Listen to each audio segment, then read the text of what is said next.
નમસ્કાર પ્રેક્ષકો, હું છું શીતલ અને આપ મને જોઈ રહ્યા છો હેડલાઇન ન્યૂઝના માધ્યમથી. પ્રેક્ષકો, આજકાલ જમાનો રીલનો છે અને જ્યારે પણ આપણે ફોન લઈને બેસતા હોઈએ ત્યારે રીલ સ્ક્રોલ કરતા સમય ક્યાં વીતી જાય છે ખબર જ નથી પડતી. હવે ગુજરાત હોય કે ભારત હોય કે પછી વિદેશમાં કોઈ પણ જગ્યા હોય, દરેક યુવાનને ઇન્ફ્લુએન્સર બનવું છે. દરેકને એવું લાગે છે કે તેઓ રાતોરાત વાયરલ થઈ જશે અને તેઓને એવું લાગે છે કે ઇન્સ્ટાગ્રામ કે સોશિયલ પ્લેટફોર્મ પરથી આપણે ઘણા બધા રૂપિયા કમાઈ શકીએ છીએ. આજકાલ યુટ્યુબ પર શોર્ટ્સ બનાવવા, ઇન્સ્ટાગ્રામમાં રીલ્સ બનાવી અને ફેસબુક પર વ્લોગ બનાવીને અપલોડ કરવાની નવી એક ટ્રેન્ડ ચાલી રહ્યો છે, જેમાં ઘણા ખરા યુવાનો મોટો સમય આપી દેતા હોય છે. પણ હવે વાત કરવી છે કે આ બધો સમય આપ્યા પછી તેનું આઉટપુટ શું મળે છે અને શું આ લાંબે ગાળે આપણને કંઈક બેનિફિટ આપશે કે નહીં. તો આ બધી વાતો કરવા માટે અત્યારે હેડલાઇન ન્યૂઝના સ્ટુડિયો પર આવી પહોંચ્યા છે અમદાવાદના બહુ જ ફેમસ ઇન્ફ્લુએન્સર વિધિ પટેલ, જેઓને લોકો એટીટ્યુડ ક્વીનના નામથી પણ ઓળખે છે. તો સ્વાગત છે હેડલાઇન ન્યૂઝના સ્ટુડિયોમાં વિધિ આપનું. સૌપ્રથમ આપનો કિંમતી સમય હેડલાઇન ન્યૂઝને આપવા બદલ આપનો ખૂબ આભાર છે. વિધિ, વાત કરીએ તમારી, તો તમારું આ જે ઇન્સ્ટાગ્રામ કે સોશિયલ પ્લેટફોર્મ ઉપર આ રીલ પોસ્ટ કરવી કે વિડીયોઝ બનાવવા કેટલા વર્ષો પહેલાં કરિયરની શરૂઆત થઈ? એકચ્યુઅલી જાણે ટિકટોક ચાલતું હતું ત્યારે જોરો શોરોથી આ વર્ક ચાલતું હતું, તો ત્યારે મહેનત લાગતી નથી. લાઈક કે તમે કંઈ બી મૂકો છો એ વાયરલ થવાનું છે, રાઈટ? પણ એ પછી જ્યારે ટિકટોક બેન થયું અને ઇન્સ્ટા પર સ્ટ્રગલ કરવું થોડું મુશ્કેલ થતું હતું. પણ આમ કહેવા જાઉં તો લાંબા ગાળાની જર્ની મને નથી નડી. ખૂબ જ ઓછા સમયની અંદર મારે જે ઓન વોઇસનો કન્ટેન્ટ છે એ પ્રમાણે મારો અવાજ કદાચ બધાના દિલમાં ઘર કરી ચૂક્યો છે અને મિનિમમ કહેવા જાઉં તો સમથિંગ 1 વર્ષ 1.5 વર્ષના ગેપની અંદર આ સક્સેસ મળી છે. જી, સાથે આપની એજ કેટલી છે અને આપનું સ્ટડી અત્યારે ચાલી રહ્યું છે કે આપનું સ્ટડી ક્યાં સુધી થયેલું છે તેના પર વાત કરીએ. મારી એજ અત્યારે હાલ 20 રનિંગ છે અને આ ઇન્સ્ટાગ્રામની જર્ની મારી સમથિંગ સ્ટાર્ટ થઈ હતી 10th બોર્ડથી. જાણે મારા સપના હતા કે સાયન્સ, બી ફાર્મ, એમ ફાર્મ, પછી જાણે લાગ્યો ઇન્સ્ટાનો ચસ્કો. તો અત્યારે હાલ કોમર્સ કોલેજની અંદર મતલબ બીકોમના માધ્યમથી મારી સ્ટડી ચાલી રહી છે, બટ મારું ફોકસ વધારે સ્ટડી કરતાં બી આના પર છે. જી, ઘણા બધા લોકો એવા હોય કે જેઓને ઇન્સ્ટાગ્રામમાં આગળ વધવું હોય છે, જેઓને શોર્ટ્સ બનાવવા હોય છે. સૌપ્રથમ મને એ પૂછવું છે કે આખી જે આ ઇન્સ્ટાગ્રામ કે શોર્ટ્સની જર્ની છે એ કઈ રીતે ચાલતી હોય, કઈ રીતે તમને વ્યૂઝ આવતા હોય, કઈ રીતે લાઇક્સ મળતી હોય, કઈ રીતે કન્ટેન્ટ તમારું લોકો સુધી પહોંચતું હોય, એના વિશે જ વાત કરીએ. યસ, ઇન્સ્ટાગ્રામની અંદર મોસ્ટ ઓફ એવું હોય છે કે તમે જે પણ લઈને મૂકો છો, અત્યારે હાલ યુવા પેઢી એ તરફ જઈ રહી છે ને કે તમે રીલ મૂકો છો તો એ જોવામાં નથી આવતું કે શું છે, બસ ખાલી ગમવું જોઈએ. અને અમે લોકો જે રીલ મૂકી રહ્યા છે અત્યારે હાલ એ એક કન્ટેન્ટ બેઝ પર જઈ રહી છે. તો અમારે ઇન્સ્ટાગ્રામની અંદર ટાઈમ બેઝ કે કયા ટાઈમ પર મોસ્ટ અમારા ફોલોઅર્સ મોસ્ટ એક્ટિવિટી ધરાવતા હોય કે જ્યારે એ લોકો બધા એક્ટિવ હોય ત્યારે અમે પોસ્ટિંગ કરીએ છીએ. કન્ટેન્ટ, એની ક્લિયરિટી બધું ધ્યાનમાં રાખવું પડે છે, બહુ બધું સ્ટ્રગલ અને એક વસ્તુનું માઇનોર બી ધ્યાન રાખીને બધું કામ ચાલી રહ્યું છે અત્યારે હાલ. પણ વાયરલની અંદર એવું છે કે તમે વસ્તુ વાયરલ ક્યાં થવી એ ઇમ્પોર્ટન્ટ નથી, વસ્તુનો ટોપિક શું છે એ ઇમ્પોર્ટન્ટ છે. તમે ગમે એટલી મહેનત કરો છો, તમે ગમે એટલું એની અંદર ઇન્વેસ્ટ કરો છો, પણ એ વસ્તુ જો કોઈના દિમાગ પર ઘૂસી છે તો જ એ વાયરલ થશે, અધરવાઇઝ એ ગમે એટલી મહેનત છતાં બી ત્યાં જ રહી જાય છે. જી, સાથે વાત કરીએ કે હવે લોકો કેમેરાથી પણ વિડીયોઝ અને રીલ્સ બનાવતા હોય છે. હવે લોકોએ આને એક પ્રોફેશન માની લીધું છે. જેમ ટિકટોક આવ્યું અને ટૂંક સમયમાં બહુ જ ફેમસ થઈ ગયા લોકો અને એકાએક જે છે ટિકટોક બંધ થઈ ગયું અને માર્કેટ આખું ડાઉન થઈ ગયું.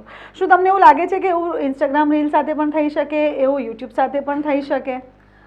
લાગતું તો હાલમાં નથી. જો કે ટિકટોક એક એવી એપ્લિકેશન હતી જે ઓથોરાઇઝ્ડ હોવા છતાં બી એના પર બેન લાગ્યો.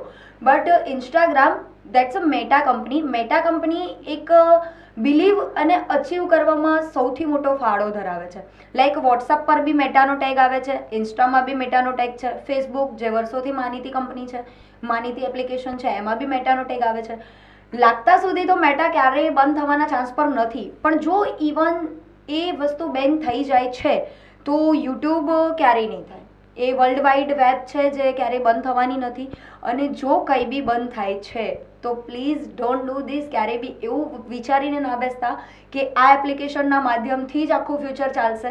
ચાલે છે નો ડાઉટ, પણ એને શોખ રાખજો. ક્યારેય બી એને તમારું પ્રોફેશન ના બનાવી દેતા કે બસ આની પાછળ જ ગુજારો છે. જી વિદ્યા, આમ તો આપની એજ આ બધી ચર્ચા કરવા માટે ખૂબ નાની છે, પણ તમે બહુ સક્સેસ જોઈ છે લાઈફમાં, એટલા માટે તમારી સાથે આ ડિસ્કશન અત્યારે કરવું જરૂરી લાગી રહ્યું છે. છેલ્લા 2 વર્ષનો સમયગાળો જ્યારે આપણે ઉઠાવીને જોઈએ તો એવા ઘણા બધા ઇન્ફ્લુએન્સર છે જેઓએ સુસાઇડ અટેમ્પ્ટ કર્યા છે. એનું રીઝન ક્યાંક ને ક્યાંક એવું પણ હોઈ શકે કે તેઓના કોઈક એવા ખોટા વિડીયો વાયરલ થયા છે, ક્યાંક એવું છે કે તેઓએ કામ ન મળવાના લીધે સુસાઇડ કરી લીધું છે. તો શું લાગે છે કે આ જે સક્સેસ, રાતોરાત મળેલી સક્સેસ કહીએ કે મહેનત કરેલી સક્સેસ કહીએ કે પછી એકાએક જે ચામ તમને મળી રહ્યો છે, એ ચામ જો ઓછો થઈ જાય યા પછી જો સક્સેસ ઓછી મળે યા પછી એના માધ્યમથી પૈસા ઓછા મળે તો એને મેન્ટલી કેટલું આપણે આપણા ઉપર હાવી થવા દેવું જોઈએ? પહેલી વસ્તુ છે કે જિંદગીમાં કોઈ બી એક એવી વસ્તુ જે તમારા આટલા સારા એવા મગજને 5-10 મિનિટ માટે બી ડિસ્ટ્રોયડ કરી શકે, તમે એટલા નાકામયાબ માણસ નથી. જે વસ્તુ તમે એવું વિચારો છો કે વિડીયો વાયરલ થયો છે, આવું થયું છે મારી સાથે તો એના કારણે સુસાઇડ એટેમ્પ્ટ કરીએ એન્ડ ઓલ, પણ પ્લીઝ એક વસ્તુ વિચારો, જે વસ્તુ થયું એ થવાની હતી ને થઈ છે. શ્રી કૃષ્ણએ બી કદાચ ભાગવદ ગીતામાં કહ્યું છે કે આ સમય લાંબો ટાઈમ સુધી નથી ટકવાનો. મતલબ જો સારો છે તો ખરાબ બી આવશે, ખરાબ સમય છે તો એને સારો થતા વાર બી નહીં લાગે. તો એને સામનો કરો, એને હાવી થવા દેવું એ જરૂરી નથી. અને પહેલી વસ્તુ એ છે કે તમારો નાનો કે નોર્મલ વિડીયો વાયરલ થઈ ગયો, કોઈ તમારા માટે બુલશિટ ટોક કરી રહ્યા છે કે આમ છે તેમ છે, કોઈ બી તમારા નાના અમથા કન્ટેન્ટને લઈને તમારો મતલબ રોસ્ટ કરી રહ્યા છે, તો જરૂરી નથી યાર કે તમે એના વિશે એવું વિચારો. ઇવન તમે પોઝિટિવિટી બી લઈ શકો છો કે માની લો કે આજે મારા ફોલોવર્સ છે, જરૂરી નથી કે જે રોસ્ટર છે એના ફોલોવર સેમ હશે. મારા 5 લાખ ફોલોવર છે તો એ રોસ્ટરના ફોલોવર 1 લાખ છે, તો જરૂરી નથી કે મારા 5 લાખમાં એના 1 લાખ સમાવેશ હશે. સારું છે ને, જે એને તમારો રોસ્ટ કર્યો છે તો કદાચ એનામાંથી એના ફોલોવર્સ તમારું આઈડી સર્ચ કરીને તમને નવા ફોલોવર્સ મળી રહે. સો હંમેશા વસ્તુને પોઝિટિવિટીમાં લઈ જાઓ ને. અને કોઈ બી વસ્તુ એવું નથી કે કામ નથી મળ્યું તો હવે મૂકી દઈએ કે પતી ગયું, અહીંયા કામ મળશે, પણ તમે એનો બેસ્ટ આપો. ભોગ નહીં આપો ત્યાં સુધી તમને તમારી લાયકાત તમે ખુદ નહીં ઓળખી શકો અને કદાચ તમને જાણવા બી નહીં મળે કે તમારામાં કેપેબિલિટી કેટલી છે. તો ટ્રાય કરો. જી, સાથે જ અત્યારે થોડા સમય પહેલાં કર્ણાટકા કોર્ટમાં એક વકીલે એવી અપીલ કરી હતી કે 18 વર્ષથી નીચેના બાળકોને ફોનનો યુઝ ન કરવો જોઈએ અને બને ત્યાં સુધી કોઈ સોશિયલ એપ પર 18 વર્ષથી નીચેના બાળકો હોવા પણ ન જોઈએ. પણ અત્યારે તો આપણે જ્યારે રીલ સ્ક્રોલ કરતા હોઈએ છીએ ત્યારે મા બાપ જ એમના બાળકો પાસે ડાન્સના વિડીયો બનાવડાવતા હોય છે, કોમેડી કન્ટેન્ટ બનાવડાવતા હોય છે, આખું પરિવાર સાથે મળીને વિડીયો બનાવતું હોય છે. શું લાગે છે આપને કે અગર આ જો ચુકાદો આવી જાય તે સારું છે કે અત્યારે જે ફેમિલી કન્ટેન્ટ આપી રહ્યા છે અને જે આપણને એન્ટરટેનમેન્ટ આપી રહ્યા છે તે સારું છે? ચુકાદો આવી જાય એ કદાચ સારું છે, પણ એ સારું એ રીતે છે કે એ લોકો જે વિચારી રહ્યા છે એમનો મત એકદમ સારો છે. એનું રીઝન એ છે કે જે અત્યારે હાલ બાળકો, હું લિટરલી જાણે બી રસ્તા પર ટ્રાવેલ કરતી હોઉં છું તો ઘણીવાર હું ખુદ જોઉં છું કે છોકરાને સ્કૂલે મૂકવા જતા હોય, પાછળ છોકરું બેઠું હોય તો સ્કૂલના ગેટ સુધી પહોંચે ત્યાં સુધી એના હાથમાં ફોન રહેશે અને એ 5 કલાક જે સ્કૂલમાં વિતાવે છે ત્યારે એને એવું હોય છે કે ઘરે જઈને હું ક્યારે ફોન રમું કે ફોન જઈને યુઝ કરું. આટલું બી એના મગજમાં ફોન ઘૂસી જવો એ સારી વસ્તુ નથી. પણ હા, જો ફેમિલી સાથે રહીને એ બાળક એન્ટરટેનમેન્ટ કરી રહ્યું છે, ફોનમાં હસી મજાક, સોંગ સાથે વાઇબમાં નાચી રહ્યું છે, ઝૂમી રહ્યું છે, તો એ સારું છે. પણ શું એની સાથે એની ફેમિલી છે? એકલા બાળકને ફોન હાથમાં ન આપી દેશો, આપો, લિમિટેડ ટાઈમ આપો. એને બીજી રમતોનું ધ્યાન હોવું જોઈએ. અમારા ટાઈમમાં સતોલિયા, દોડ પકડ, થપ્પો, ખબર નહીં, મમ્મી પપ્પા અમને લોકોને ગોતવા આવતા હતા. એની જગ્યાએ અત્યારે બાળકને મમ્મી પપ્પાને ગોતવાની જરૂર નથી કે મમ્મી પપ્પાને બાળકને ગોતવાની જરૂર નથી. ખબર જ હોય છે કે એને એના ફોનમાં લાગ્યો હશે. ક્યારેક વ્યાવહારિક વાતો ચાલતી હોય છે તો બી બાળકોનું ધ્યાન નથી હોતું. જે વસ્તુ ખરેખર છોકરાઓને શીખવાની છે એમાં બી એમનું ધ્યાન નથી હોવું જોઈએ. પણ એ કદાચ મારા મત અનુસાર 10% હોવું જોઈએ કે આપો ફોન, પણ એ ગેમ્સ સુધી, બાળકોની ક્વિઝ સુધી. ઇવન હું છું તો હું બી ક્યારેક એવા સવાલ જવાબમાં માથાફોડી કરતી હોય છું, 20 વર્ષ છે છતાં પણ, કે ફોન મૂકીને ક્યારેક અમુક નાના છોકરાઓની હરકતો કરવી, નાના છોકરાઓના ક ખ ગ એ રમવું, એ મજા આવતી હોય છે. પણ અત્યારે એ બધું જતું રહ્યું છે. તો મારા મત અનુસાર હું એટલું કહીશ કે ઓછું થવું એ વધારે સારું છે. જી, સાથે જ તમે જેમ વાત કરી કે બહુ જ ટૂંક સમયમાં તમને ફેમ પણ મળી ગયો કે તમે તમારા પોતાના અવાજમાં કંઈક કન્ટેન્ટ બનાવો છો. તો અમારા હેડલાઇન ન્યૂઝની જે ઓડિયન્સ છે તે તમને અહીંયા જોઈ રહી છે અને તમારા પોતાના અવાજમાં કંઈક તમે દર્શકોને સંભળાવશો તો ખરેખર અમારા દર્શકોને કંઈ ગમશે. For sure. એકચ્યુઅલી મારો કન્ટેન્ટ મારા ઓન વોઇસ, મોટિવેશનલ શાયરી, મધર ફાધરના કન્ટેન્ટ પર ચાલે છે અને હાલમાં લગ્નગાળાની સિઝન ચાલે છે. તો મોસ્ટ પાવરફુલ કે એક વસ્તુ છે કે તમે બધાના મેરેજમાં જાઓ છો, ખાઓ છો, પીઓ છો, મોજ કરો છો. તો એને લઈને ખાલી એક બે શબ્દમાં વર્ણવવું છે ને એટલું કહેવું છે કે જો કોઈ બી દીકરીનો બાપ લગ્નમાં તમને આમંત્રણ આપે ને તો ત્યાં જઈને જમી લેજો. એના સારા ખરાબ દરેક વર્તનનું પાલન કરી લેજો અને ટીકા ના કરતા કે જમવાનું આ સારું નહોતું, તે સારું નહોતું. કારણ કે એક દીકરીને પરણાવવામાં ને તમને બધા મહેમાનોને આવકારો આપવામાં એને આખા વર્ષની જમાપુંજી લાગી ગઈ હશે. એ દીકરીને પરણાવવામાં એને આખી જિંદગીનું બલિદાન આપી દીધું હોય છે અને આપણે જઈને 2 ચમચી ખાઈને એમ કહીએ છીએ કે દાળ બરાબર નથી. તમારા 2 શબ્દ એને કદાચ એની આખી જિંદગીની જમાપુંજી ખર્ચ્યા પછી પણ દુઃખનો અનુભવ કરાવતા હોય છે. તો ક્યારેય એવું ના કરતા, કારણ કે એક બાપ જાણે છે કે દીકરીના સપના કઈ રીતે પૂરા કરાય છે. Thank you. જી, સાથે વાત કરીએ તમારી ફેમિલીની. ફિમેલ્સ એવી હોય કે તેઓને ફેમિલીથી સપોર્ટ ઓછો મળતો હોય છે. ઘણીવાર એવું થતું હોય છે કે આ ફિલ્ડમાં આગળ વધવા માટે મા બાપ ઘણીવાર દીકરીઓને સપોર્ટ નથી કરતા અને ક્યાંક ને ક્યાંક તેઓનું જે થિંકિંગ છે એ અમુક વખત સાચું પણ હોય છે. તો તમને તમારા ફેમિલીથી કેવો સપોર્ટ મળ્યો? કોના સપોર્ટથી તમે આગળ વધો છો? તમારા એક વિડીયો પાછળ ઘણી બધી મહેનત હોય છે, તો એવા કયા લોકો છે જે તમને એડિટ કરવામાં, જે તમને શૂટ કરવામાં હેલ્પ કરતા હોય છે? તમે કોઈ પણ નવા પગલાંની શરૂઆત કરો એટલે તમને બહુ બધા ડર હોય છે કે ઘરેથી શું કહેશે, કઈ રીતે મતલબ મારી જર્ની ચાલુ થશે, મને કોણ સપોર્ટ કરશે, કોણ નહીં.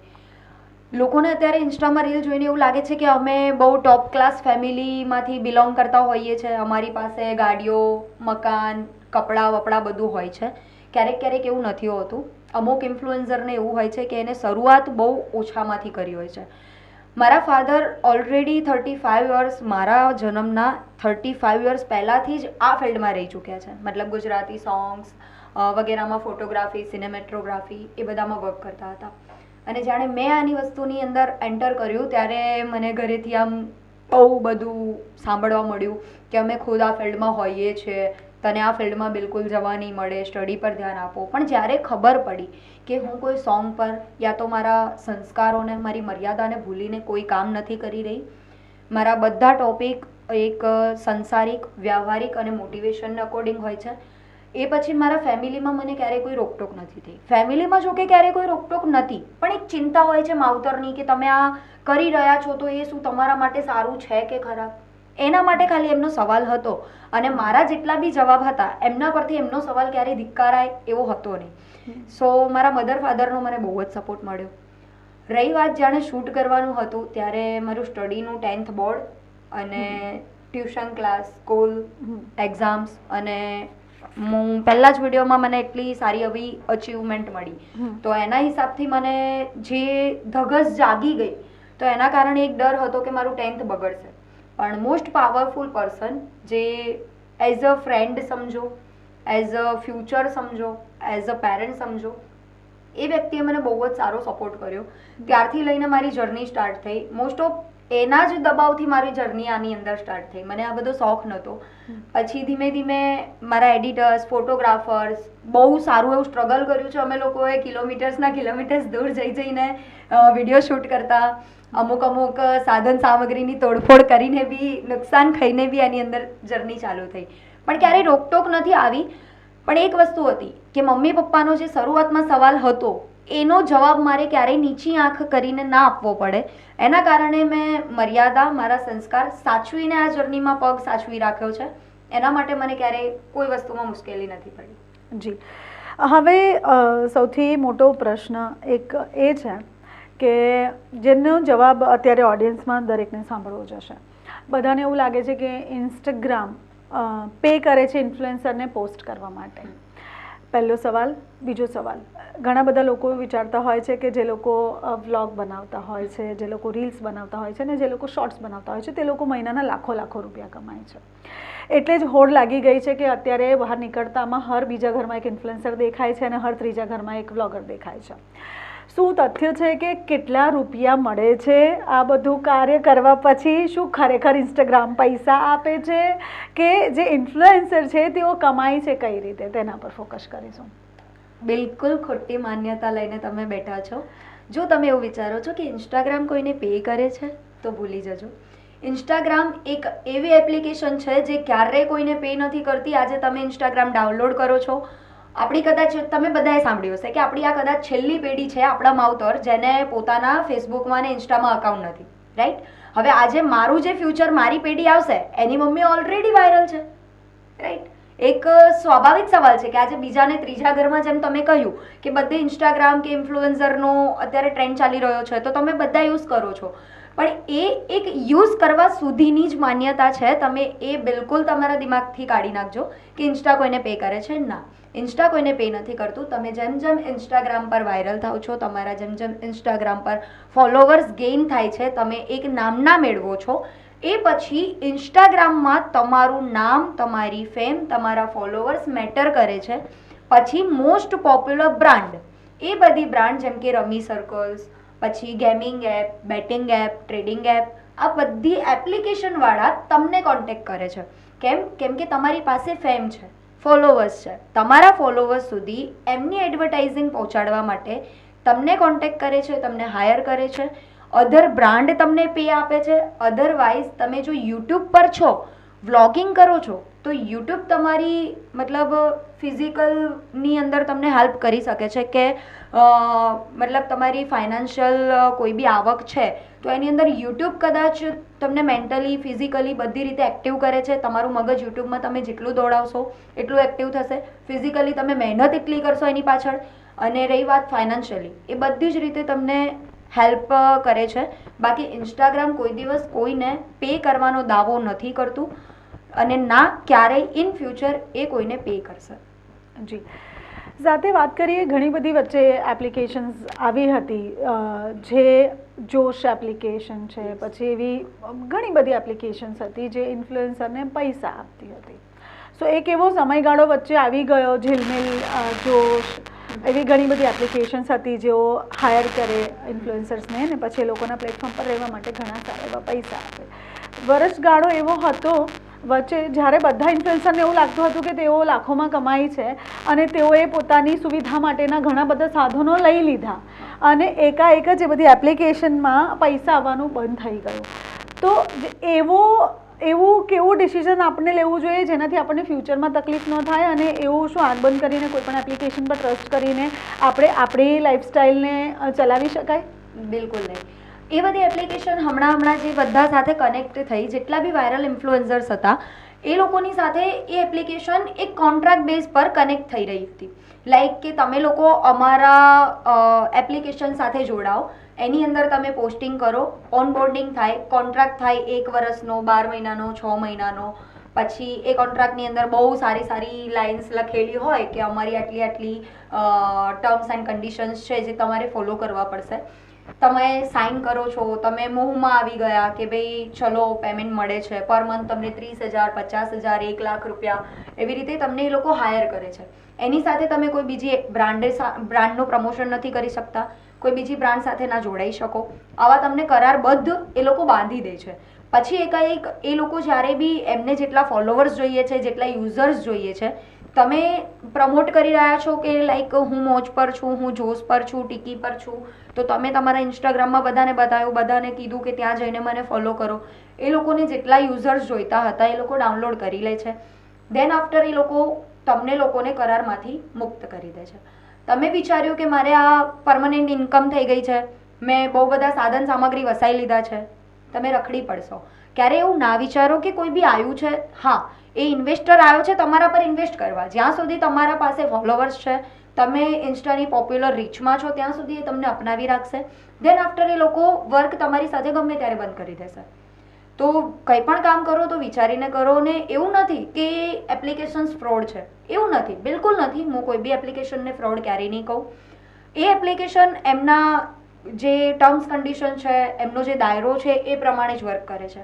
પણ એપ્લિકેશન્સને ડાયરેક્ટ ઇન્ફ્લુએન્સર્સ જોડે પહોંચવાનો મોકો નથી મળતો. એની વચ્ચે બહુ બધી એજન્સીઓ આવે છે. લાઈક તમે છો, તમે મને ડાયરેક્ટ હાયર નથી કરી શકતા, તમે કોઈ બીજાને કહે છો, બીજું કોઈ ત્રીજાને કહે છે, ત્રીજું ચોથાને, ચોથા પછી પાંચમું. એટલે એના કારણે તમારી પાસે ડાયરેક્ટ પેમેન્ટ નથી પહોંચવાનું. તો ક્યારેય એવું ના વિચારી લો કે જિંદગીભરની જમાપુંજી આમાંથી નીકળી જશે.